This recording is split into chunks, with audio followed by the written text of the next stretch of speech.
and the always beautiful Mrs. Do Carpenter. It's our Saturday morning live show. Excuse me. We wanted to talk a little bit. Obviously, we named it More Snow. It's just like a blizzard out there right now. Yeah.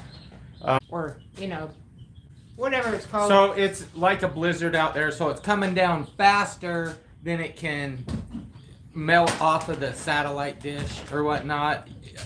The dish has some sort of a thermostat in it, and we can hear our generator ramp up to turn on the heat element on the dish but it takes a minute, and so the snow's coming down faster than that whole thing started to happen, and so we lost service for a minute. We lost service until our dish heated up. Now it's heated up. We should be all right. Let's hope.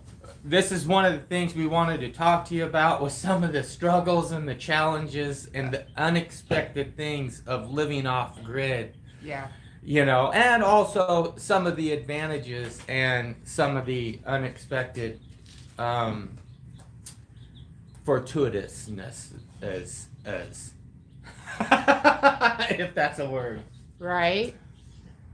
All right. Jason says, "Hey guys, I guess I'm waiting for the stream to start." Mitch Anthony says, "Hey, good morning, everyone. I am at work, so greetings from Portsmouth, Virginia." Awesome. Wow. That's awesome. By the way, I really like the shorts being put out. That's awesome. Thank you for that. Yeah, you can thank our daughter for most of those. I put a few of them out. She's trying to teach me, and I'm like, "Kylie, come over here and show me how to finish this." I think all the shorts on YouTube have been Kylie on it, and we have put a couple of things up on Instagram. Oh. But I think all the YouTube shorts are our daughter. Yeah, all those are. Yeah. But thank you, Jason. Ken Nelson says, liked, subscribed, and shared. Thank you so much. And hello from, I think this is, Tennessee. Hello, Antonio. But so, Darwin, what do you think has been the hardest challenge of being off grid? Well,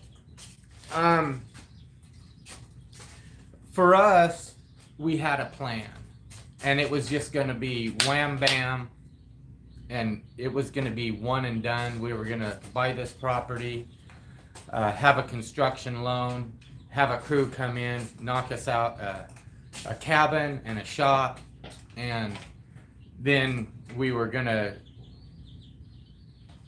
just continue on with our Aircrete buildings and outbuildings and different things. The land that we chose had some neat features to it, and I thought I might be able to develop some springs and do some like off-grid, like micro hydro stuff and solar stuff and whatnot, which is what we're moving. We have a solar system that we're going to install here very soon. But life being what it is, it just didn't work out that way. I mean, the COVID thing hit.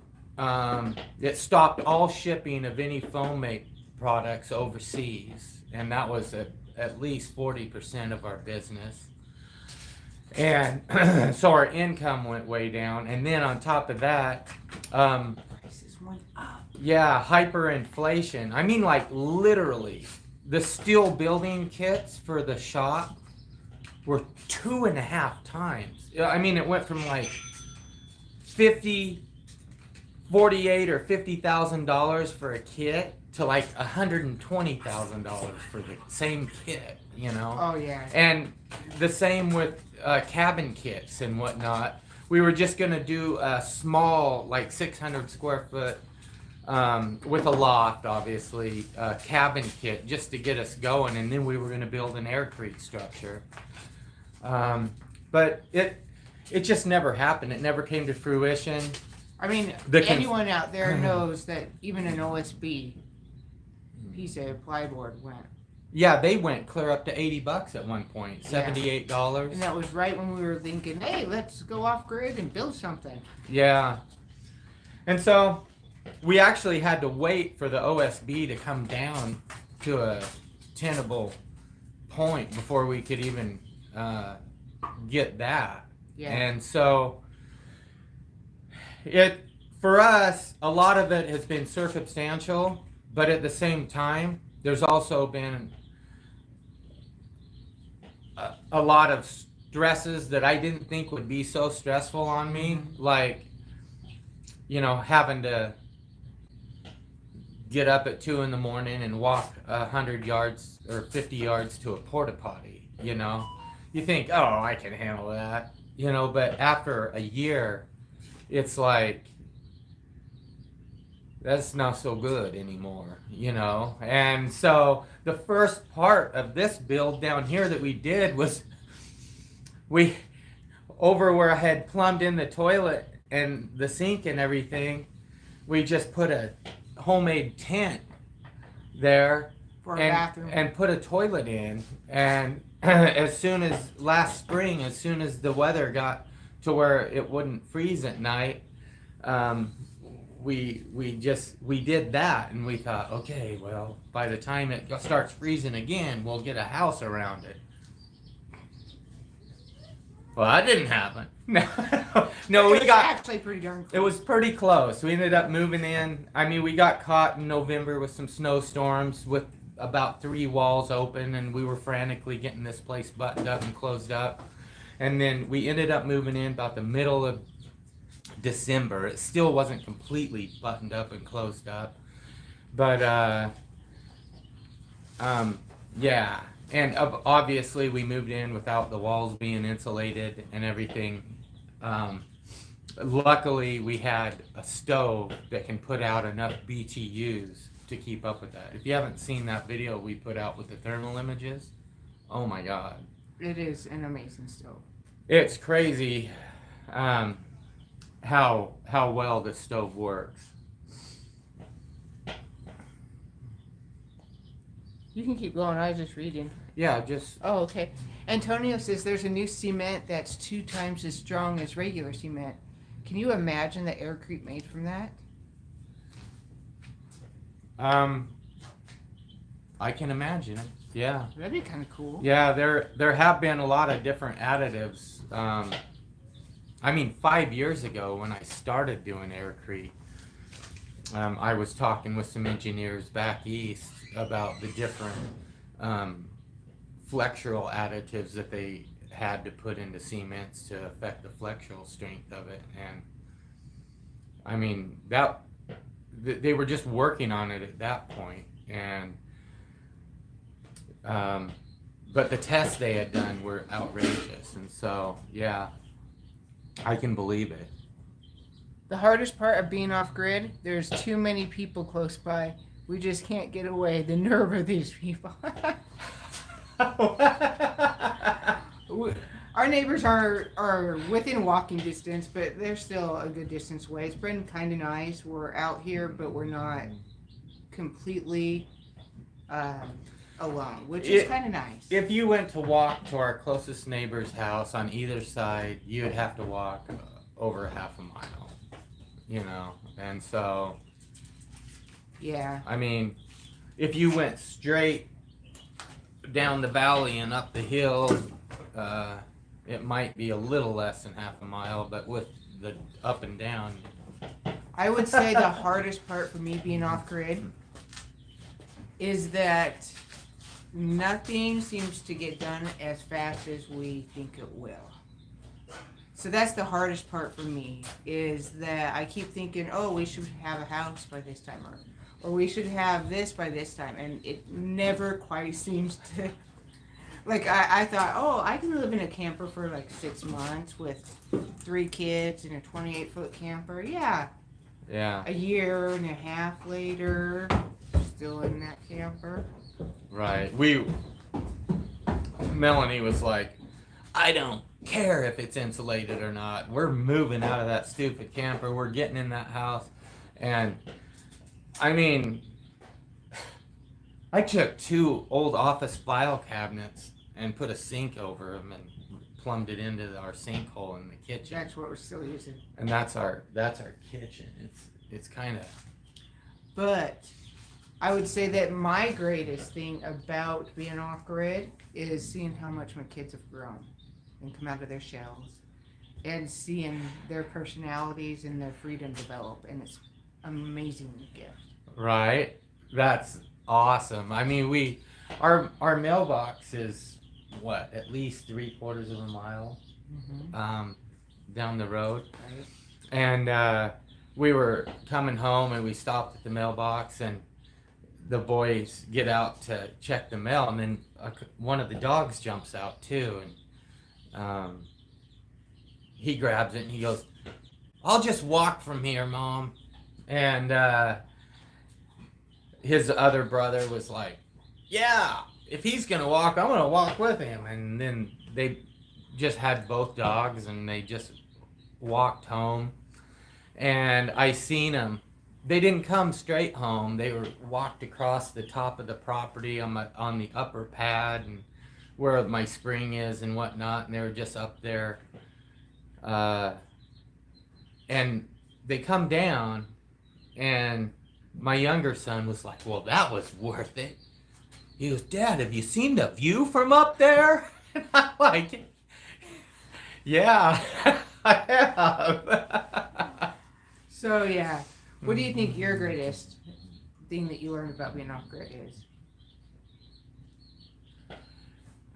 Just that it's possible. You know? I mean, I think so many people think that it's not possible, but it is 100% possible. Even with kids? I'm not saying you wouldn't have to make a few sacrifices.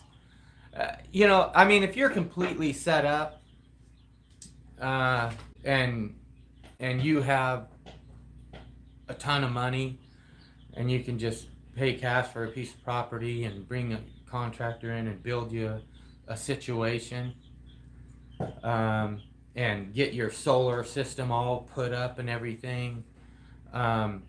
I mean, we have a 10 kW storage capacity, 5 kW solar system that is on order and we're going to install here.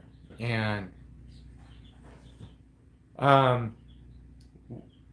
that being said, it's only going to be a 110 or a 120 system, you know. I'd have to do another one beside it to do a 240. So, Yeah. you know, we're going to have a gas oven in lieu of a 240 volt electric oven, you know. We're going to have maybe a smaller dryer, you know, for like the one of the smaller ones that just does 120 volt or whatever, you know. Or maybe not any dryer at all. We might just have to just deal with our washing machine and hang our clothes to dry. I don't know. But it can be done. Right. So Jason says those lumber monopolies, I tell you, right? John says back from vacation, hi all. Well, hi John. So one of the things that too about being off grid that Darwin mentioned is that there has been some sacrifices. And that being said, there has been sacrifices. If you're wanting to go off grid and do it and build on your own, it's a learning curve. You end up learning what you can and can't live without, and many things like that. Like I can't live without coffee, so even my kids know. Oh, Mom hasn't had her coffee yet. Let's leave her alone. No, it's that bad. But other than that, it's been really quite enjoyable. I mean, but there has been sacrifices. I mean, we moved up here. We had to live in a 28-foot camper. We had a porta potty. We had no running water for that first 6 months. Yeah. Once we did get running water, we still didn't hook it up to the camper because it was so far away and freezing and winter coming. So we were hauling water for an entire year, pretty much, Right. to do anything. That's bathing, anything cooking, anything. We were hauling water,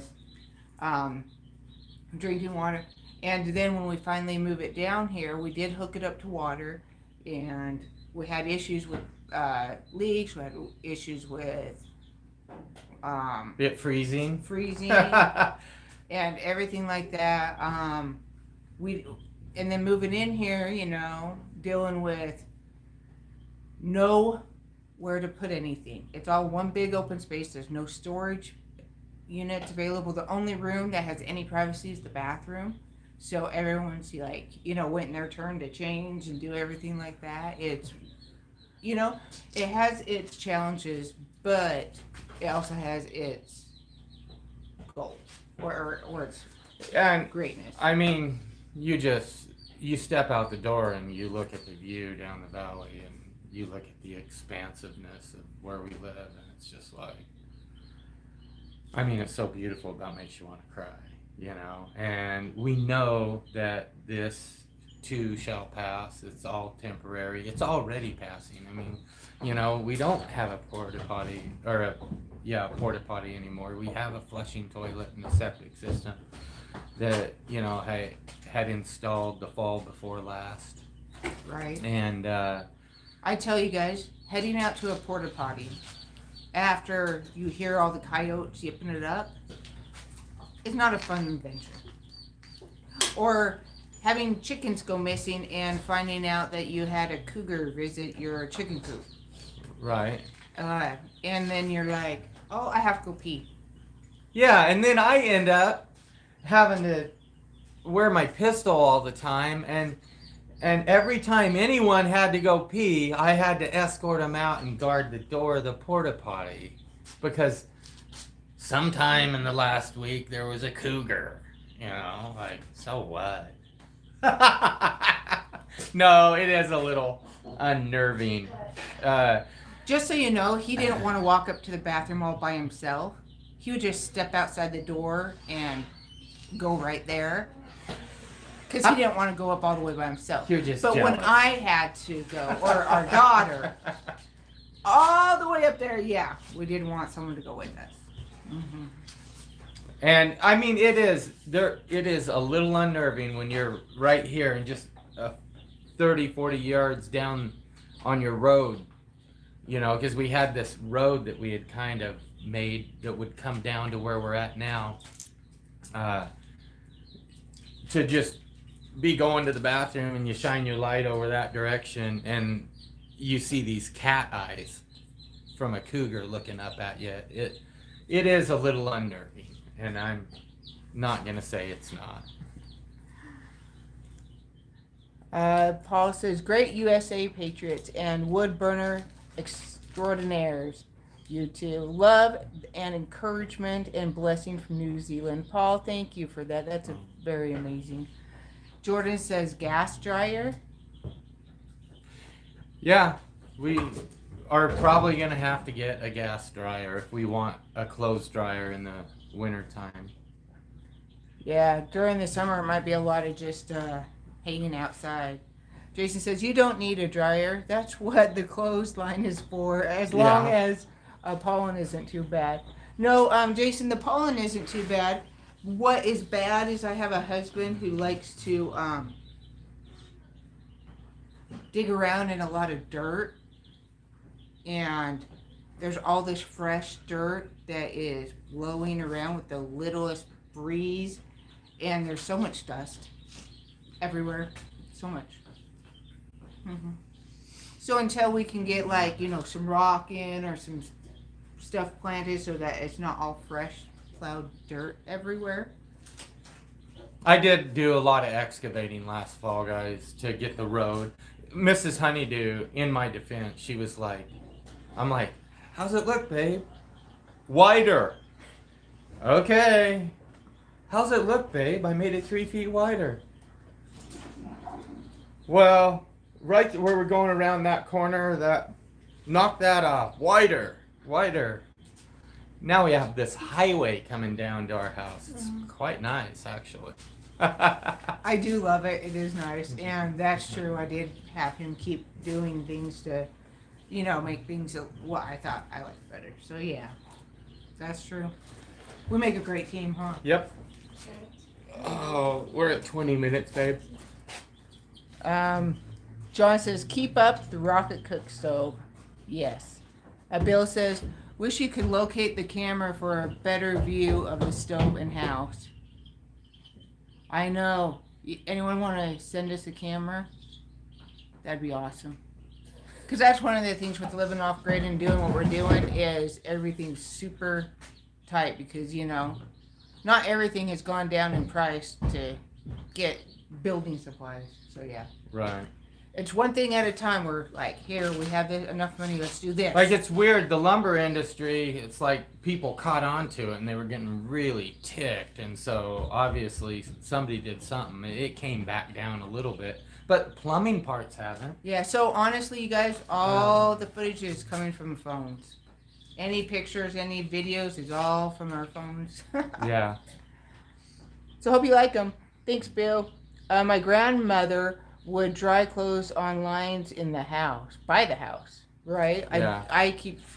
We did that some last year in some of our videos. You can see that Darwin actually strung wire in the house along there, and there's clothes drying on a lot of our videos. Oh, almost during the whole house build until we started Rich plugging in those last walls. says spring fever. Yes, I have spring fever so much, and so when there's a blizzard outside right now, it's like, no.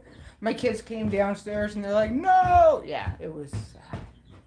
What about a gas dryer? Yeah, that's something we'll have to look into. Jason says, just change clothes outside, LOL. Not like the neighbors can see. Nope. That's true. That's very true. I mean, you look at your neighbors and you can barely see any movement if it's a person. Yeah, so. Their house is like this big. It's like, you know, I mean, 3/4 of a mile away. How big is it? Set up a shed building for hanging laundry during the summer and indoor line in the rocket stove room. 120 V cooktop and rocket stove. There you go. Build me a whole nother place for me to do laundry. We already discussed that. Instead of having the laundry room in here, we're gonna leave this room this size, and I'm gonna build you another room out. Right. Yeah. Awesome. All right. Any questions about living off grid that you guys want to know real quick before we go? Anything else you want to say about how awesome living off grid is, or the challenges? Or? It's been an adventure, and I wouldn't trade it. I really like it. I wish we had been able to have internet the first year and a half or so that we were up here. You know, because we did have a pretty... We found out that the service that was provided up here was almost exactly like dial-up, and so the upload speed would be pretty much like the dial-up. Yeah. And so we figured that paying as much for that as other stuff, we couldn't... There wasn't a purpose in it because it would be so slow. And so we got on that late waiting list and got approved to get Starlink. Yeah, it would have been slow, and we would have had to have set up a bounce tower to even get it here because we didn't have line of sight to the towers, and yeah, it was... Yeah.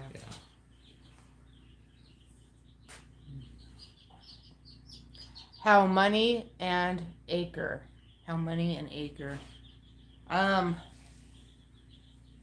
It really depends on where you're at on the price of money for acre. It varies so much. Yeah, I mean, there are situations where they're charging $12,000 an acre for 5-acre plots. You know, but of course, back when we bought, it was right before everything in like this area started going crazy, and everybody wanted to get out of California and out of the big cities. And so it's weird. It's like real estate's going down in some places and going up in others, and this is one of the places it's going up in because people want to get out, you know. Mm-hmm. And so we feel really fortunate that we were able to get it when we did. Very. Jason says, be safe, glad to see you all, and have a productive week ahead. Well, thank you. All right, and thanks, you guys. guys have a great day, and we'll talk to you later. Love you guys.